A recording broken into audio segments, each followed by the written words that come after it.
Hi, my name is Alexis. And I'm Anna. And I'm Evelyn. I'm Victoria. And I'm Katie. Welcome to Marmalade Mermaids present Our Flag Means Alliance. Season 1, Episode 8, We Go Way Back. Alliance. I chose this word, one, because I felt like that was a proper word to utilize for this setting that we're in, the word alliance, versus something like friendships, relationships, connections, and bonds. And on top of that, the story that I used, it was the story that I thought of was kind of a fun way to utilize the word alliance versus friendships. So, my first job ever, I had this supervisor. I was very much, this was my first job, and this was when I was still fairly young, very, very much shy, introverted, like peak social anxiety, don't know how to deal with, like, was very, like, just very much shy and didn't know how to socially be a person. The job that I was in, there was already obviously two alliances in there. There was the one with the supervisor that I became like friendly with and all that. And she made me feel welcome and belonged, but it was mostly because I was Filipino per se. She was I believe Hispanic and Hawaiian, and the other person that was in our alliance was Hawaiian. And then the other alliance that was in this job was mostly white people.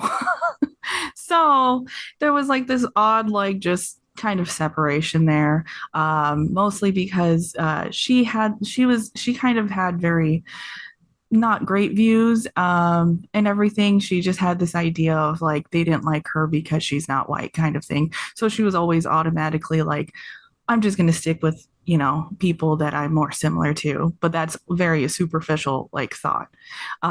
But I did feel like she let me feel welcome, and that was anything. I was seeking some sort of anything, because once again, it was my first job, and I really didn't know how to like really make friends like well at all at that time, especially.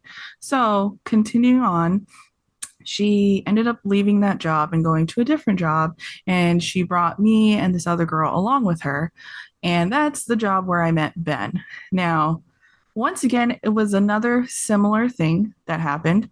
We had the two alliances, which was my supervisor, and the girl that she brought along with this like nice, sweet little older Hispanic lady that Ben and I still fondly talk about here and there. And we were like the opening crew, opening shift, and Ben worked on the closing shift. And the closing shift was once again kind of mostly filled with younger people about my age, and they were mostly also filled with white people. And once again, she had the same like weird similar idea of like, oh, they probably don't like me because I'm not white. And it was always like a frustrating thing that she had this idea. But like I said before, I felt comfortable with her because she immediately welcomed me, like was very friendly and everything. So I couldn't help but be like, okay, I'll just go along, even though I don't really agree with your thoughts about all of this, but I'm just going to go along with it because you're also my supervisor. And she had this interesting idea, specific job for me. And that was to work on the closing shift to form some sort of alliance of friendship with the closing shift people to possibly gather information for her so she can like really like I don't know what was her like idea for that specifically, but she had this firm belief that they were talking badly about her behind her back for some reason. It was very weird. So I was like, okay, sure, yeah, I'll go to this closing shift, do some spy work, I guess, and everything for our alliance, to further strengthen our alliance for some reason. And I go there, and it's where I met Ben. Ben was the first person to like really interact with me. And as like we continue to work on, he actually really made me feel comfortable. Once again, comfortable, and all that, but more of like a very genuine, like I feel like I can be myself and not this like superficial person that I felt like I had to create with my supervisors and everything. Like, oh yeah, like this is our culture, like yeah, Filipinos, Hawaiians, and all that stuff, very similar kind of thing. But with Ben, I felt like I can be myself. So created a much more stronger alliance with them, and I ended up wanting to join that alliance and be with them mostly versus the one that I was with originally. And that's my little funny story. And then after thinking about this story, I also thought about like, oh, this is kind of, there's some fun, like little shared same qualities that I observed in this episode. Like, I felt very much like I'm kind of like Ed in this like version of my story where it's just Ed with Calico Jack was this weird, like superficial person of himself, like pirate. I'm just a pirate. For me, I'm like, yeah, I'm Filipino, and I'm all about like I'm all like we have such similar cultures. That's the only thing that we're going to bond upon and everything. And we worked at this like yeah we worked together at this like Hawaiian place. Well, it was called Aloha Kitchen. We worked at this place and it wasn't that great at all, blah blah blah, and that was the only thing, that was the only alliance that I had, like only connection that I had with my first supervisor. And so with like Ed with Calico Jack, they only had that like very superficial like an alliance. And then now with like Ed and Stede and myself and Ben, it was like no, you're brought up like this kind of more humanizing, like I feel more me, like this is what I actually kind of want idea and everything. And this is like who I want to, I think this is who I want to be kind of person. So I saw a lot of those shared qualities, and that was the story that I decided to choose because I thought it was all fun. All right. So before we get too much into the episode, we have our 1 minute recap. All right. We start off with Calico Jack joining and coming to the ship late at night, and he's into some antics with Ed. And Ed is kind of falling into some old habits and patterns. Meanwhile, Jim is on a revenge trail and does a fake priest thing with Geraldo. And then Alawande is really missing Jim, and he gives up his room, and Wee John and Frenchie kind of form a little group and like, we're going to make this our sanctuary. And there's more antics with Calico Jack, and he convinces them to go to Dead Man's or to Blind Man's Cove. And he ends up killing Carl the seagull and gets banished from the ship and brings Ed with him. And we find out that's just a ruse because actually the English are coming, and Ed rejoins Stede on his ship just in time to have to stop him from fighting back. I'm like, we need to surrender so nobody dies. Okay. Okay, good. Now we get to talk about where we saw the theme in the episode.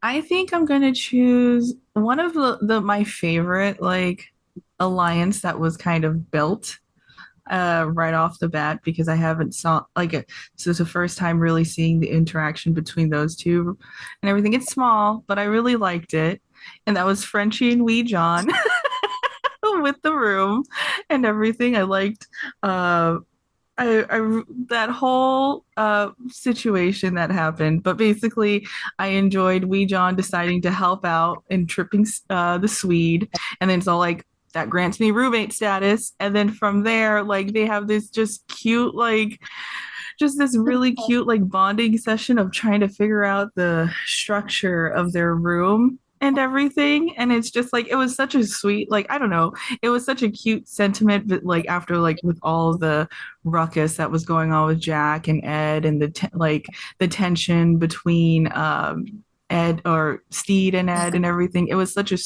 it was a very like nice formation of a alliance amongst those two. I was glad, Evelyn, in your story that you brought up like the differences between friendship and alliance, because that was a clarification I had to make when I was watching it.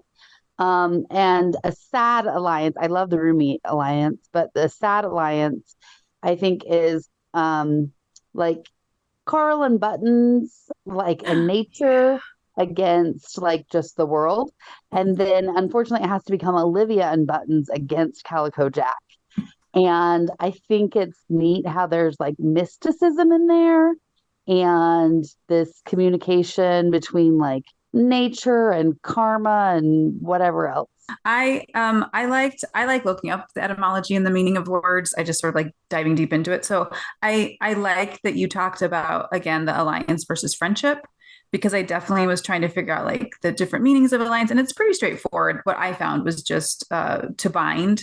If you're thinking about an ally, that you have countries or individuals, but it's definitely something, a shared interest or a specific goal that you're trying to achieve, as opposed to friendship, which could be maybe just a little bit more, it doesn't necessarily center around one specific thing. But I do like what you're saying about of these alliances, and there's so many in this episode, but they're definitely all organized around something very specific that brings those two, individuals together. Yeah, definitely sort of Frenchie and Wee John. Not that they're not friends, but you don't get any other sense of friendship with them. All of a sudden, it forms in the moment, really spontaneously, because they both kind of have this mind on the room, or a lot of them have the mind on the room, and Wee John sees an opportunity. And I do think it's interesting that he's tripping Swede, because he could have tripped Frenchie and then had an alliance with the Swede. And so like, okay, well, that grants me roommate status. If he cares about the room and that's the only thing he cares about, then it doesn't really matter, I don't think, which person you trip. But he seems to have a preference. I'm going to align myself with Frenchie, which I think is an amazing call. I would as well. But yeah, I think that I think it's interesting, and also looking at how the alliances shift over the course of this episode.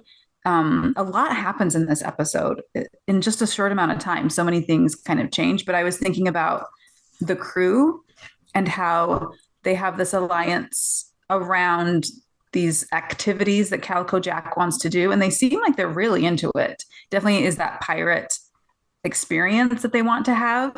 And they all, again, like they seem like they're pretty on board. They comfort Calico Jack. They're in for all of the like various aggressive, violent things that Calico Jack wants to do. But then when it switches and Carl is killed, the crew is automatically aligned with Stede. And Stede is their captain. And they, will then kind of like really back up Stede, and they're there for Stede and supporting Stede, which again, I think the thing that I really wanted to think about was just the crew and how they shift from one to another, from Stede, who they sort of didn't really think of as a strong captain, who's that pirate person they really want to follow. But in the end, he is the person that they really want to align themselves with. And I think you see that in Frenchie and Wee John. I don't know that they necessarily have thought about interior design before, but Stede definitely has an influence on that. And you can sort of get that sense of Stede's, the things that Stede cares about, which include sort of like the layout of the room, is something that they sort of internalize, and then they take, and now they have a room. They're like, okay, well, now we know what to do with the room. And I think it's sweet because it comes up again later in season 2, where the crew talks about arranging furniture, which you got that from Stede. So again, just the little sweet things I noticed about Alliance. I liked in your story, Evelyn, you talked about there's an element of identity in connection to the alliances you had. And I saw some of that in the episodes too. Specifically, I was thinking about Black Pete when he's kind of saying, but what if some of us felt like we were more on Blackbeard's crew? Like he identified that way. And how much of our alliances are because of our identity or influence our identity, like we take it upon us. So I just thought that was an interesting thing as well. And that was one of the things that I forgot that I wanted to bring up, was that like kind of going back to our like last week's well, not last week's, but our last episode of Discovery, how I always feel like, for me personally, a lot of my self-discovery really came from like all the different people I met throughout my life. That idea of thinking about the one theme sort of leading into the other, or coming before, or then working, having a conversation with the theme that came before. Because I love that idea about Ed, as you discover more about yourself, your alliances change. or as you sort of open yourself up for alliances that maybe you wouldn't have, like your example in your story with the, like these were the reasons I sort of started this alliance, but then you discovered things throughout that process, I think just a lovely idea. And I do think there's this really interesting element of the Calico Jack Ed relationship where it's sort of that friend from high school, friend from college, that friend who you were with when you were a different person. Mm-hmm. And that friendship is sort of frozen in time around these qualities that maybe are not who you are anymore. And that can be really awkward. But I think it's also too, Calico Jack is obviously very manipulative, and he's trying to force and kind of really keeps calling back this alliance to Ed. Like, remember, I saved your life. You owe me. We're friends. This isn't the Blackbeard I knew. Like, he's really trying to maintain that. And Ed is super conflicted about what to do because who he is now is so different. But I think the pull of the alliance is still there for them, which is really complicated, I think, when you have people in your life that you maybe want distance from, that really feel like they want to keep you who you were, not who you want to be now. And I think that plays a lot into, I didn't realize it so clearly until our discussion, but Calico Jack really wants to play into a stereotype, like a very bruh kind of pirate, and making it easy for you to be this. I liked your story so much, Evelyn, because it is very easy to be this superficial person. But then I think about some alliances in this episode that, like, one was because she didn't want to die, which was between Spanish Jackie and Jim. And I think a really lovely alliance that was very empowering, because we know Jackie's just 25. And then I think an alliance born out of a lot of concern on some parts is that concern for Ed, and like that Izzy really feels like his boss's brain is broken.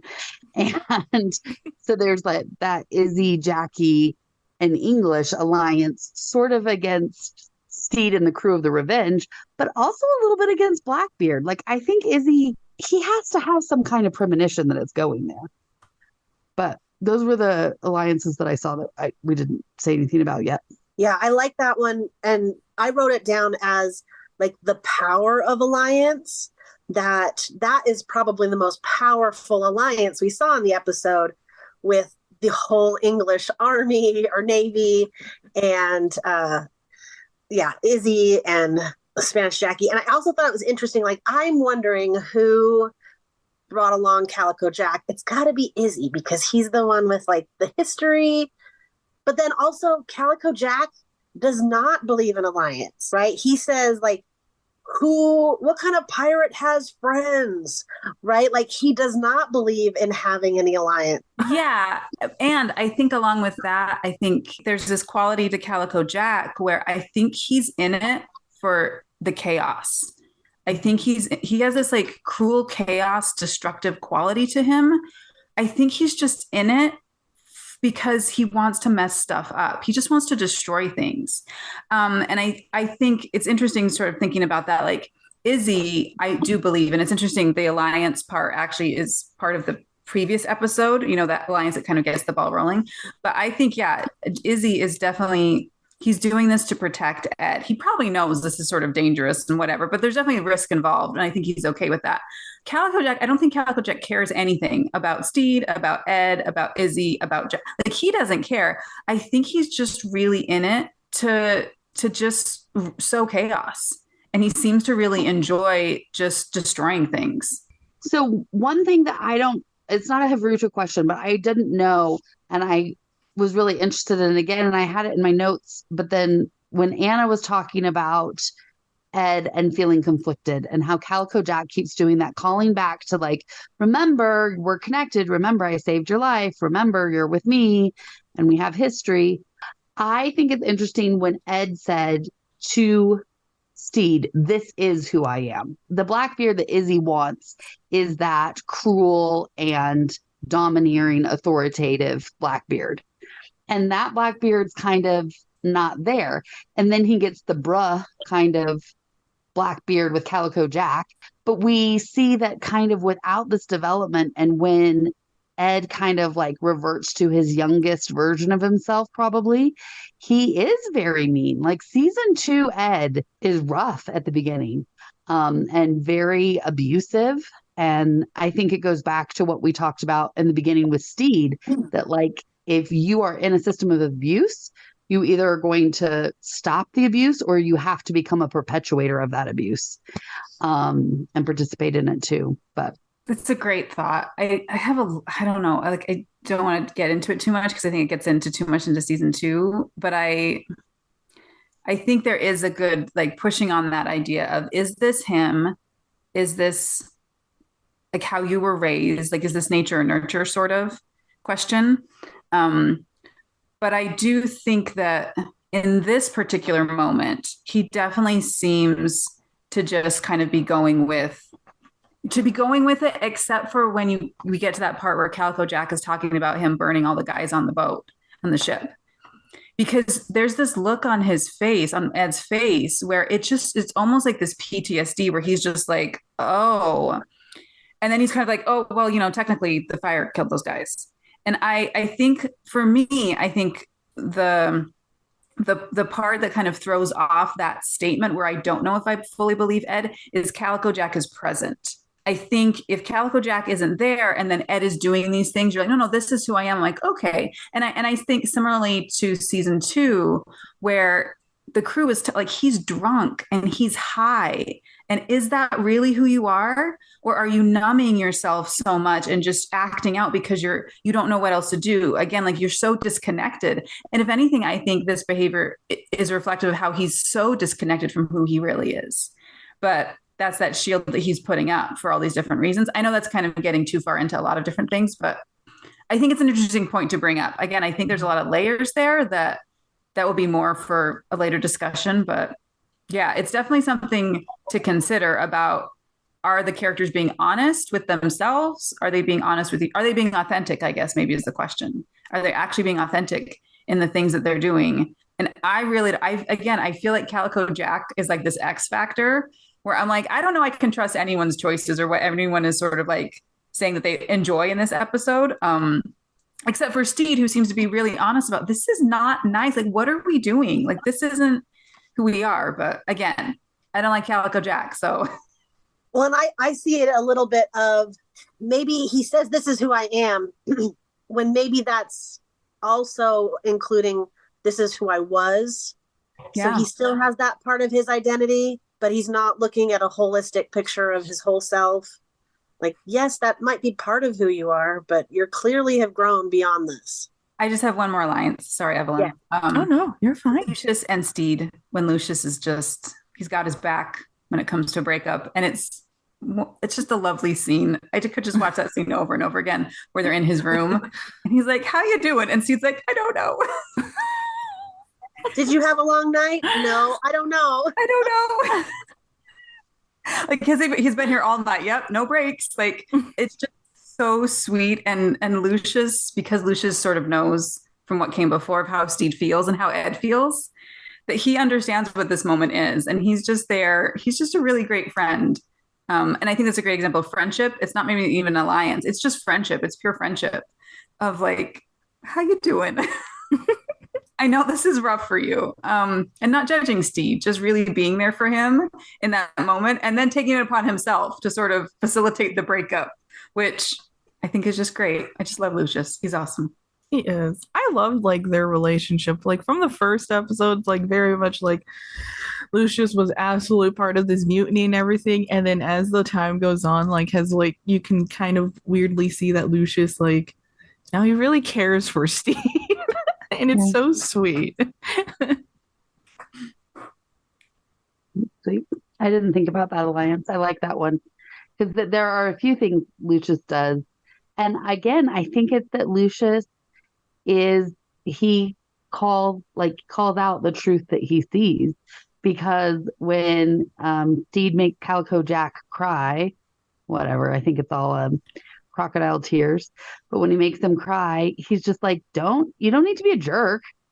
And he is very consistent in, I think that's showing alliance and loyalty to Stede. Like, hey, you're better than this. This guy's making you upset, And so you're kind of being bratty to him. And that's not really how you want to be, you know? Yeah, I think there's a lot there at the second half of the episode. Those alliances that shift towards Stede. Stede aligning himself with protecting the crew in a way we haven't really seen him before. And then the crew, like Calico Jack, he really assumes people are going to come with him. Like, how are you going to pick this guy? And the crew is not, I don't even think they question it. They're like, absolutely not. And I think that's different than Black Pete, sort of like, well, but technically, aren't we, if we think Blackbeard's our captain, I think that's totally different because that's just sort of Black Pete's relationship with Blackbeard. But yeah. Anyway, yes to all the things you said. We also were wondering, like, where are Fang and Ivan this whole time? Yes. Where are they? We know that they're probably on this ship because they didn't go to Spanish Jackie's with Izzy. Where's the rest of his crew? Which I think that's sort of getting into like a dramaturgical aspect of if they're present, how does that change the dynamic of what happens?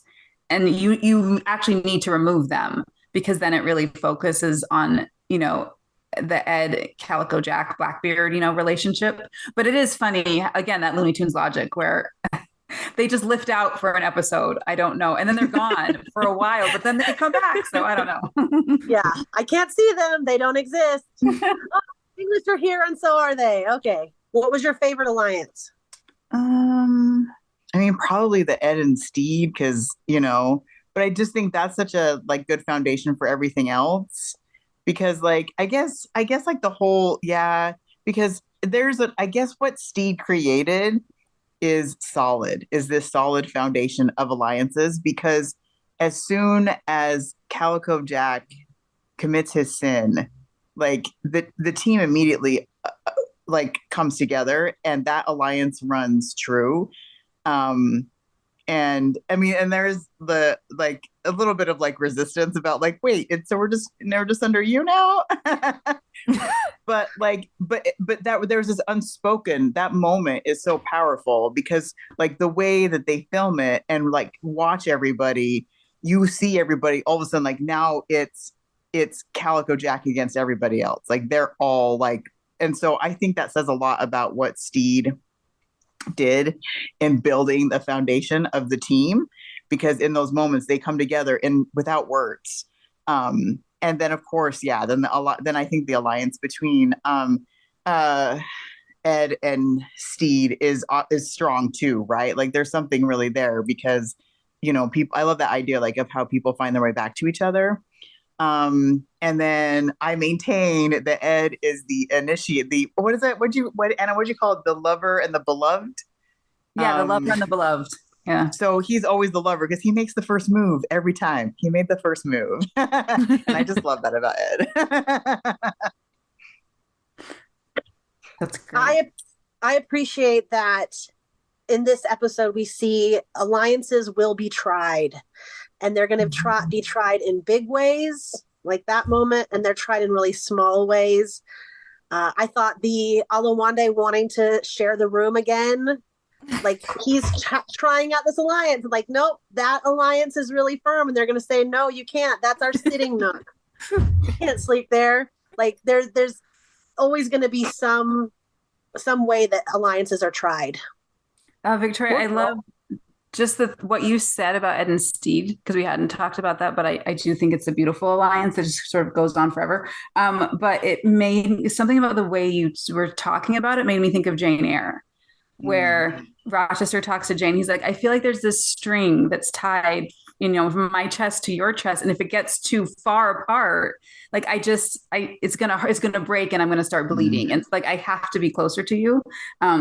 Because I think it's just this, as much as I'm like, oh, this episode is hard to watch, it's just so wonderful at the end because you see Stede's expression when Ed comes back. And once Ed sort of understands that Stede's in danger, which is sort of making that first move, he's always very physically protective of Stede. He's always sort of I will make sure that you are safe.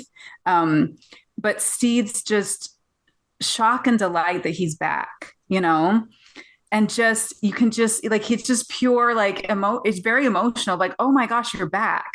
And that I think you're right. Maybe for Ed, it's no question of like, he's never going to quit him, but Steve just doesn't fully understand that yet. But I think Ed to his core does, despite other things that happen. But yeah, again, it's just a lovely moment. And Fleetwood Mac has never sounded better. Oh, You never listen to that song again without being like, well, this is their theme. And you know what? It's true though, because I like listen to the song without that visual, and it's not as good as with the visual. It's such a good ending. And apparently the scene was written specifically for that song. Like that yeah. I believe it. Wow. All right, let's hear your Havruta question, Evelyn. Okay. So my Havruta question, we've kind of already gone over it a little bit, but I was really stuck on a line for a little bit there with like a line that Ed had said to Stede. And it was telling Stede that him and Jack are more common than he thinks. And so my question is like, how are Stede and Jack similar? So I'm like, is there like, from this episode, are we able to deem some possible, because I think there is something there, but it's just kind of have to go past this fog of like, yeah, Jack's just a terrible person. This is all fake. But I think there is probably something there. I think I would like to share just because I think my answer is very shallow. So we can go deeper after that. And it's always easier to kind of share the shallow things first. So when Ed brings this up, he's mentions the sensitivity, that both are quite sensitive. So that's kind of on the nose, right? That's a right there kind of answer. And then the other one is they both have a relationship with mutiny because Calico Jack has had mutiny multiple times.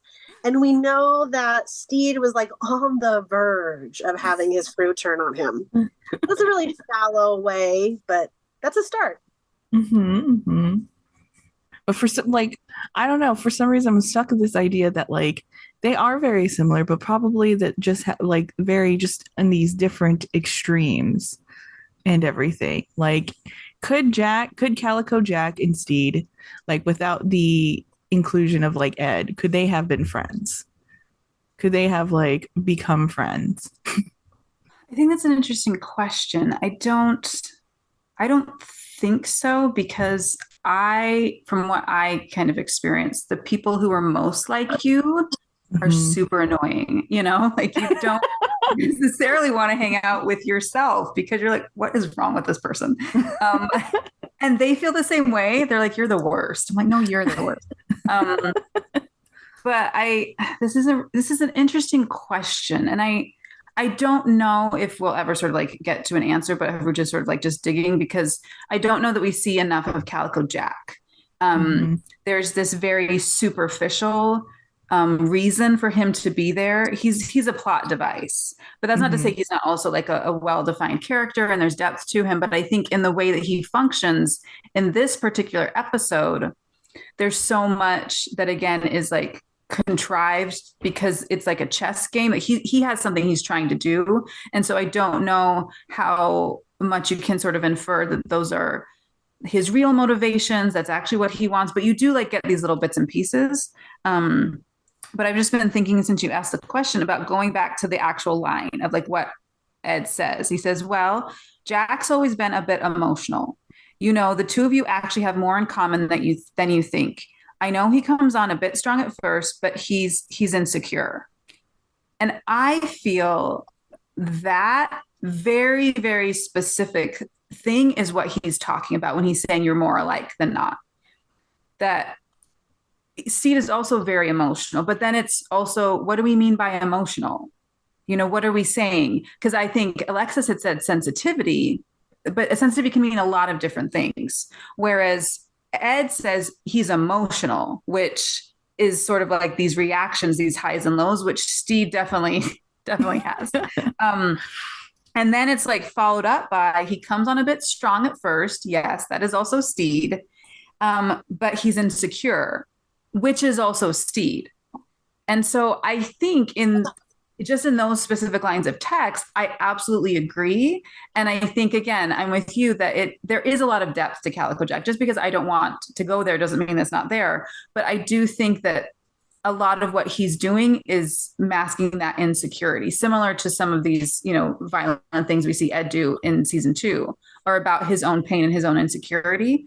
But I think the conversation that he and Stede have when they're peeing, I don't know what to do with it, because Calico Jack, the way he presents what he's saying, there's just this layer of homophobia to what he's saying and judgment that's really icky. And I don't know what that means. I don't know. I think it's a good question of was Ed ever really attracted to this person? Is Calico Jack telling the truth? I think Calico Jack is not. I don't find him as a reliable narrator, but that's not to say he's lying, but just he seems like he's telling pieces of the truth.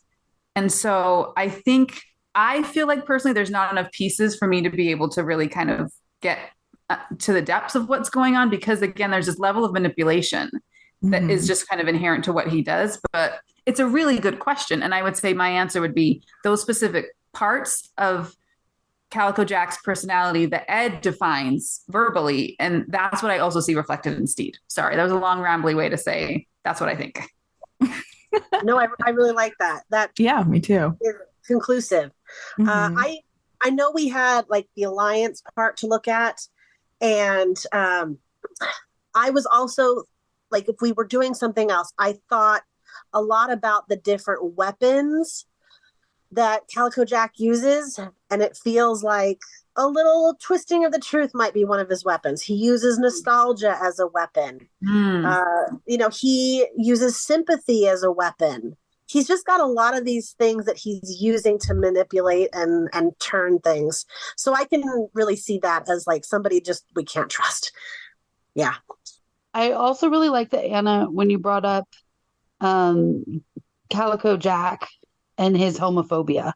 Like, because when he says Ed and I have had our dalliances, he's not saying like he and I were romantic partners with each other, but kind of like, I know where his skeletons are buried. I know who, like, we don't know what that means, right? There's a number of different ways we could interpret it, but there is a lot of like ickiness in the way that he talks about it.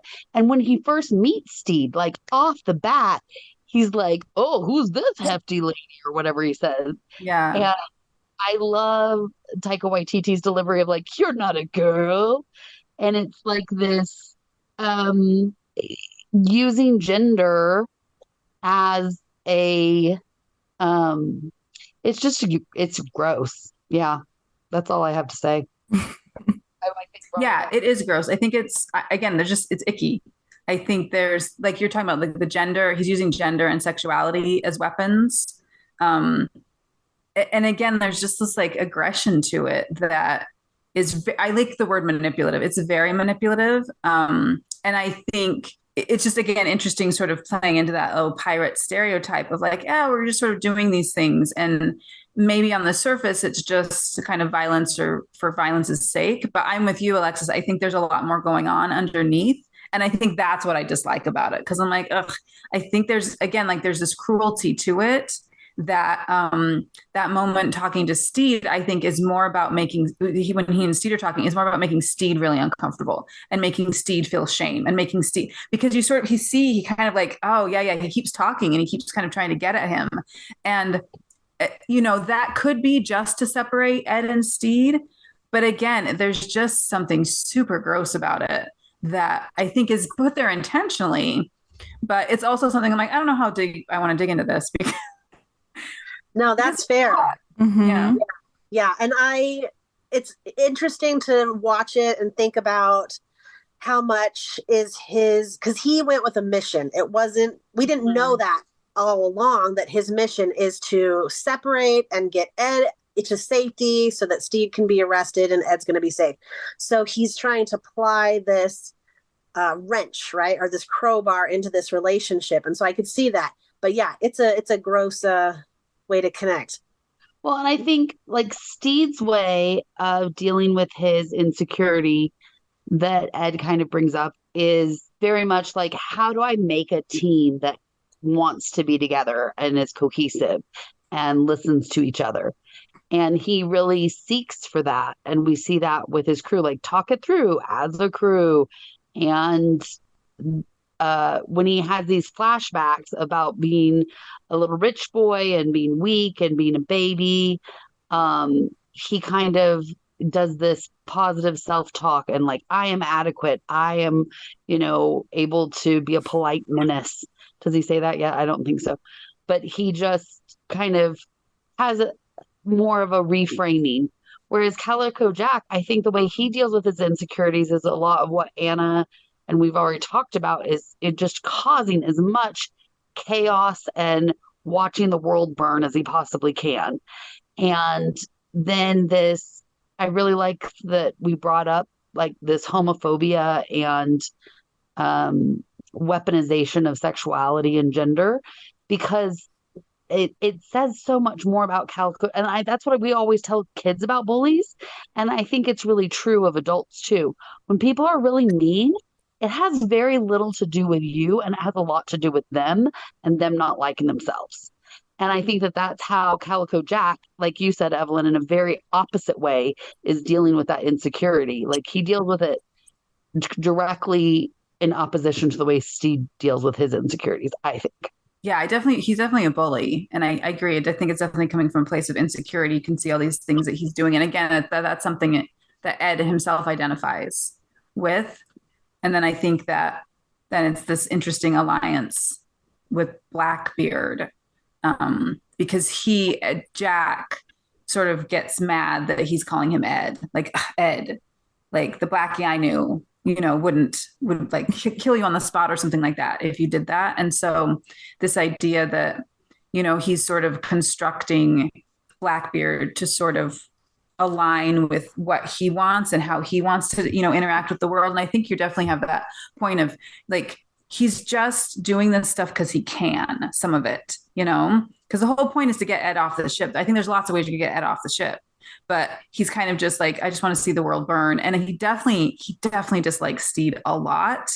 And I do think that's interesting thinking about that from the bullying of, bullies being attracted or being drawn to that thing that they kind of really dislike in themselves. And then just like being relentless in pushing on it. So yeah, I think there's a lot there in that. Again, there are definitely, again, adding layers to Jack, but yeah, how that really plays into what we already know about Stede and Ed. Because I have to think of, I think the point about how much we can really suss out about his character is an interesting question. Also, I love this Haruto question, like such a great question about like the comparison between him and Stede. But thinking about this, I was watching it again, like it's interesting how Calico Jack kind of pierces the veil of this world that we're in where we don't have to talk about these things. And that like, I like that there's not these labels in this. I live in Our Flag Means Death in this universe. I don't feel like there's labels on people. Like it doesn't feel like there was any sort of thing to like, you had to label like who you were attracted to or what your identity is. And so it's interesting how I think Calico Jack brings that and pierces that for a minute in the show that we haven't had to acknowledge and even talk about. And it's interesting that he brings that. And I don't know what that means for the show, because I don't think it comes up again. And I just think that's an interesting choice from like like what to do with that character as a way to like take us out of this universe that we're in. We're like, we don't care. Like we're all just doing our own thing. So anyway, those are all my random thoughts. I kind of like that the piercing moment where he's setting himself apart from this world. And there's a number of things that make you dislike Calico Jack, but it's one of those that's just one that's really strong. And then at the end, you have a satisfaction as an audience that he died, right? Like he doesn't belong He's here. definitely dead. Be here anymore. So I appreciate that, him not being in the world even more now that I see that in some ways he doesn't seem like he belonged in it. Okay, so I don't want to have another Haruta, but I'm curious about what you make of Ed's line, "never left." Oh, What about that line? Say more. So I'm thinking, well, he actually did leave, but I'm thinking he's reading it as like emotionally, I never left.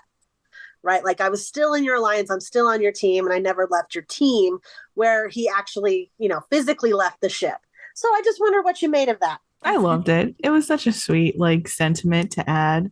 Like just to let you know, like I've never like I've always been here. I'm always going to be here for you kind of idea.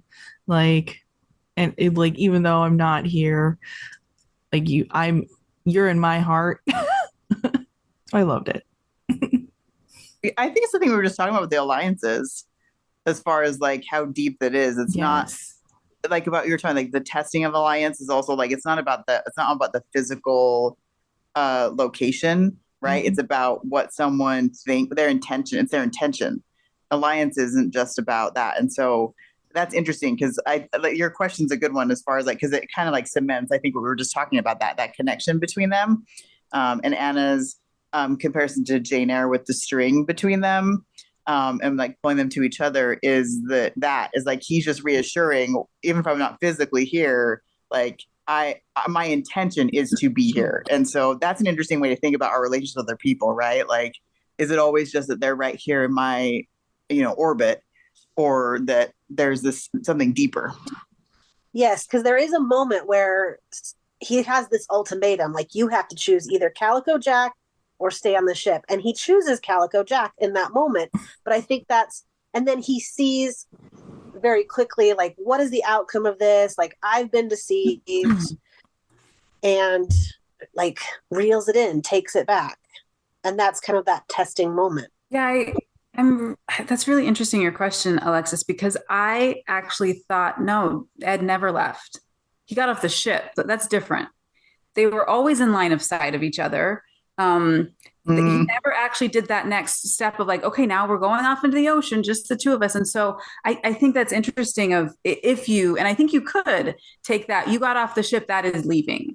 But I don't necessarily see it that way, because I feel like you're sort of saying is that he's still energetically connected to Stede, which I think is very different than what happens at the end of episode 9, where like, this like is a separate, like you're gone. And I don't think this is that same moment, because again, I think that there's that boundary of maybe, and I hadn't really thought about this until like what you guys were saying, if I don't know if maybe is Ed getting off the boat to get Calico Jack off the ship after what just happened. Because this person is dangerous and this person is a threat. And again, Ed is always sort of demonstrating that he's protecting Stede physically. In all of these different ways. He's kind of like, I'm like kind of your defender and I'm there for you. That's really kind of what he's bringing, is to show his care for Stede. And I now question if that moment is not about, well, I guess I have to go with Calico Jack because he saved my life, or it's an attempt to diffuse the situation, because Calico Jack doesn't really seem like he has any boundaries on what he will or won't do.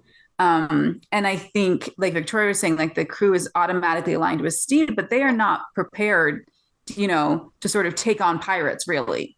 And Ivan and Fang aren't there. And so again, like you sort of see this moment that I think I'm choosing to interpret as Ed not being on the ship, but that's not leaving Stede. That's just, we're going to get Calico Jack out of here, because again, like he doesn't try and attack Lucius. He's not doing all these things. And he's sort of just like sitting there when Calico Jack's like, where we're going. He's like, I don't know. I don't know. Again, that's how I choose to see that moment. So I think Ed is telling the truth when he said he never left. I don't think he did. I think he was just, again, keeping Stede safe, which is what he always chooses to do. Well, and I could see from Stede's perspective that he really feels that separation and really is worried that he's really gone for good, and he's watching him really carefully, and he's really surprised when he comes back. And so that is a reassuring thing to say, like, no, I always chose you, and I'm gonna stick it out. Like I might have gotten off the ship, but I wasn't really gonna be off your side. The kind of, and I totally agree, is that now this makes me think of like the love languages, and like and in this case, it would be that like Ed's was an act of service. And like, no, this was my love language. And Stede was like, I need quality time. Like, I need you in my vicinity. and once he got the quality time back, he's like, oh, okay, now I know the love and blah, blah, blah. And Ed's like, and so and I love the idea. I've talked to Anna about this. Like, I love the idea of like actually doing a whole other podcast about this show that's all through the love languages. And each time you just take apart one love language and like run it through the show. But that's what that makes me think of, like when we're thinking about what that means, and as they interpret each other's actions and their affection for each other, that's kind of the dance of like being in a relationship with somebody. You're like, no, I'm still here, and the person's like, oh, cool, and that's a word of affirmation, right? You also got a word of affirmation there. I'm like, I just needed to know, like, oh no, I'm here. I'm like, okay. All right, Evelyn, who's your blessing for? Oh, I'm going to bless Spanish Jackie. I bless Spanish Jackie because I do enjoy the alliance that ended up being fostered between her and Jim. And basically, yes, she didn't want to die at that moment, so she just decided to smart move, making a bargain of like, I've done this to you, you've done this to me. I think we're on the same, like we should be on the same level and everything. And so I bless Jackie for coming to a point where it seems like I'm done with this rage and anger. I look older. I'm 25 and everything. And so I'm like, yes, bless Jackie. Keep going on this. Like, let's try to be better. Maybe kill off some of those husbands. Maybe that's also an issue as to why you're getting so angry. Never thought of it as maybe the husbands are making her older. Maybe. All right, Victoria, who are you blessing? I'm gonna bless. I'm gonna, in the spirit of Alliance, I'm gonna bless Izzy, because I think that's what led Izzy to this, is his alliance. I think there's his intention. And it is, I mean, and his there's something very true and admirable about his alliance. And so we do crazy things that can hurt people, and the people we're even trying to like protect in our alliance. So I'm going to bless him and his alliance to Ed. Excellent.